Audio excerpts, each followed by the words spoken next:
Hey everybody, welcome back to the Wolf Pit with another episode of What Are We Eating? Today, I'm going to be trying an 8-pack of FILLO'S walking tamales that cost $9.98 or $1.25 per 4-ounce tamale. If they're any good, that's a more than fair price because the homemade local tamales around me cost between $3 to $5 each. So let's give them a try and see how they compare to homemade tamales. Started off with the bean and salsa verde corn bar. What the hell? They said these were tamales, not a corn bar. What is a corn bar anyway? Is it a place where corn goes to drink? Come on, ladies and gentlemen, give me a break. I haven't told a dad joke in a long time. The bean salsa verde corn bar is tender masa full of Mayacoba beans, seasoned with a salsa suave of tomatillos, cilantro, and just a hint of serrano. Where's the lime juice? Where's the onion?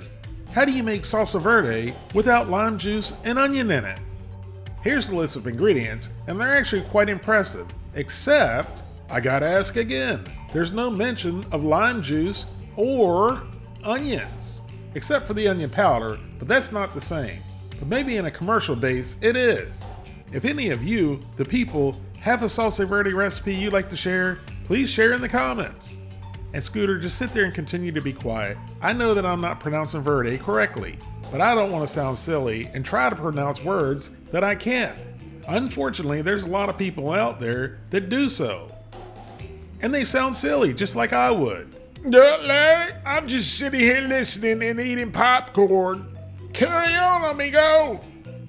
Each 4-ounce bean salsa verde corn bar has 250 calories, 10 grams of total fat, 1.5 grams of saturated fat, no trans fat, no cholesterol, 490 milligrams of sodium, 35 grams of carbohydrates, 6 grams of fiber, 3 grams of sugars, and 6 grams of protein.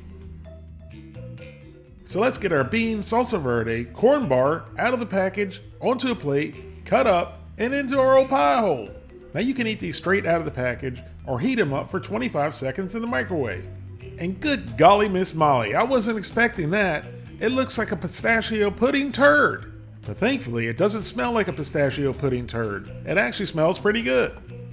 Now let's cut off a piece of this bad boy, shake it like a prison snitch. Now it said that our corn bars were filled with Mayacoba beans, but I only see a couple. So if I only see a couple, that probably means that it's not full. So into my old pie hole and down the gullet it went. Now the only flavor I could really taste besides the masa was the tart tanginess from the tomatillas and the subtle spiciness from the serranos. And as far as whole Mayacoba beans, there's a couple in here, not a lot. Maybe they're blended up in the masa.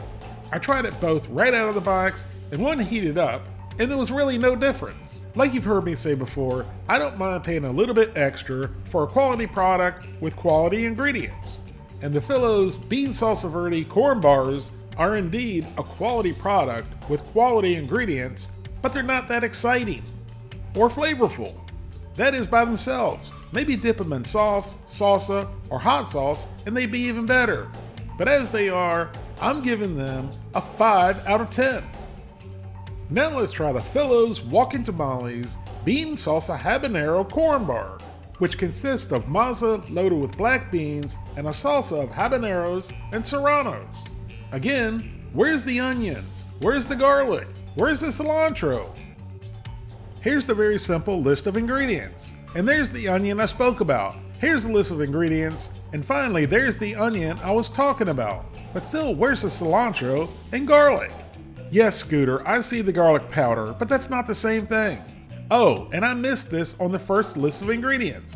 Are garbanzo beans usually used in Hispanic foods? If they are, let me know. I've never heard of them being used before. Each 4-ounce bean salsa habanero corn bar has 260 calories, 11 grams of total fat, 1.5 grams of saturated fat, no trans fat, no cholesterol, 580 milligrams of sodium, 34 grams of carbohydrates, 6 grams of fiber, 3 grams of sugars, and 7 grams of protein. Now after heating for 25 seconds in the microwave, let's get our corn bar out of the package, onto the plate, cut it up, and get it into the old pie hole.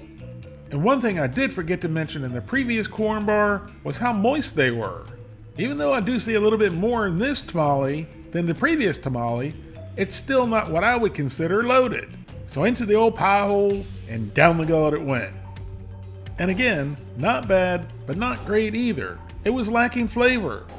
But to be fair, most tamales that I've had don't have a ton of flavor other than the meat that's in them, or cheese. And for there to be habaneros in it, there wasn't that much spice. But Berlissa didn't believe me, so she tried a little piece on her own. And she agreed it wasn't spicy at all. And again, if you find a sauce, salsa, or hot sauce to dip these in, they'll be a little bit better. Although these were slightly better than the salsa verde corn bars, they weren't that much better, which is why I'm giving the bean salsa habanero corn bar a 5 out of 10. Finally, let's try the FILLO'S Walking Tamales Bean Salsa Roja Corn Bars, which are pinto-packed maza with salsa of guajillo, chilies de árbol, and a touch of tomato. Here's the list of ingredients. And again, with the garbanzo beans, please don't forget to let me know if those are typically used in this type of food, because I've never seen or heard of it. Each bean salsa roja corn bar has 250 calories, 12 grams of total fat, 1.5 grams of saturated fat, no trans fat, no cholesterol, 410 milligrams of sodium, 31 grams of carbohydrates, 5 grams of fiber, 2 grams of sugars, and 6 grams of protein. Now here's our corn bar after microwaving for 25 seconds. I'm not really sure I like the term corn bar. I like the term tamale much better. But that's what it says on the package, so that's what we're calling it. And this one looks a little dry and crumbly compared to the previous two. And it looks like a peanut butter protein bar.